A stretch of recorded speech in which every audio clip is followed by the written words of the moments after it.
So speaking of the book briefly, right? So it's titles Get Out of My Head, Creating Modern Clarity with Stoic Wisdom. What are kind of the three big takeaways, especially for entrepreneurs, since that's the focus of this podcast, but what are the three biggest takeaways that you think are most relevant? Why Stoic wisdom versus the million other philosophical wisdoms? Like Stoic wisdom is a little bit sexy, I think, for founders, but still, like, why that? Yeah, so I'll start there. There was a debate with the publisher. I wanted to put ancient wisdom, and the publisher said, do you see how many books Ryan Holiday sells? We're going with Stoic, right?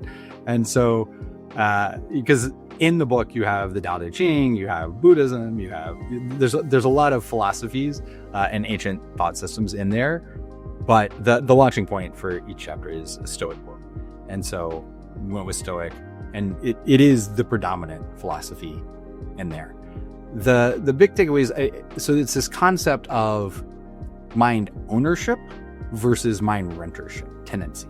So back to there's only one thing in our life we ever own, and it's our mindset, right? The body, a virus can get in, take us over, bacteria, all that. Like, body don't fully, any physical item or good, government can confiscate it, could be broken, anything. The only thing we control is our mindset, and we have it from birth. It is what we have from the time we're born. You say what we have is our mindset from birth, but I think it's changeable, right? We have control over our mindset. Does it mean it's not that our mindset set at birth, although everyone has a personality, right? You have a child, like everyone has a mindset at birth to some extent, but you can impact that. Because it's all inside, right? Like, so it's only us, and yet almost everybody spends most of their life renting pieces back.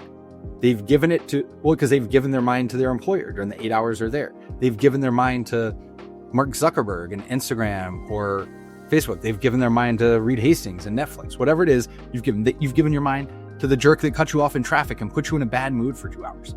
That guy doesn't know you exist. He cut you off because he didn't see you, but he's in your head giving you a bad mood for 2 hours after this thing happened. You gave that to him, and you're renting back your mood from him on the back end.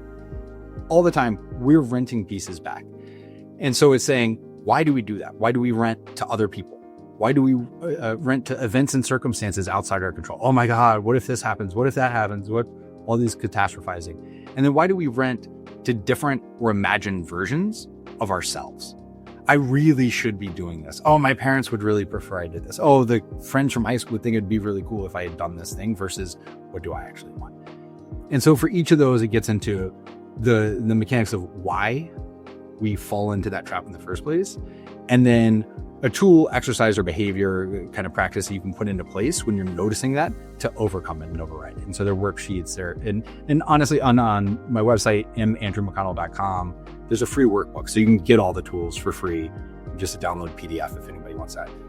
Is there a simple reason for why we end up renting that? Is it something as simple as like, we don't want to deal with the hard things, so we essentially distract ourselves with everything else? I think it actually comes down more to evolutionary biology. So if you think about we're out in the savannah, we're like walking, and we come to the watering hole, and we hear some rustling over to the side, and then we're an optimist. We're like, look, 99 times out of 100, it's a meerkat. It's not going to be a lion. Like, I don't need to worry about it. And then I'm an optimist. It's not a big deal. Well, that one time in 100, you got eaten and your genes didn't get passed on. Right. So the paranoid people, the people that thought, hey, the worst thing that possibly could happen is what's there. Even though 99 times out of 100 they were wrong, they were the ones that survived the 100th to pass on their genes. So we got the paranoid. Same for the people that come down to the watering hole and stop and smell the roses, look at the beautiful scene, instead of constantly being vigilant and on alert for the risk coming. Those people that just were able to be at peace and zen and enjoy all that, they got killed. They got eaten. They did not survive to pass on their genes. So as humans, it's like Andy Grove said, the paranoid survive. It's true. And so we live in a world where our physical safety is not at risk in the same way, but we have that same constant vigilance. And so every facial expression or tone of voice, what does that mean? Am I at risk for this? And that is the default. And so it takes a lot of work to override that default and help teach ourselves, hey, I'm not at risk in that same way anymore. I can think about this differently.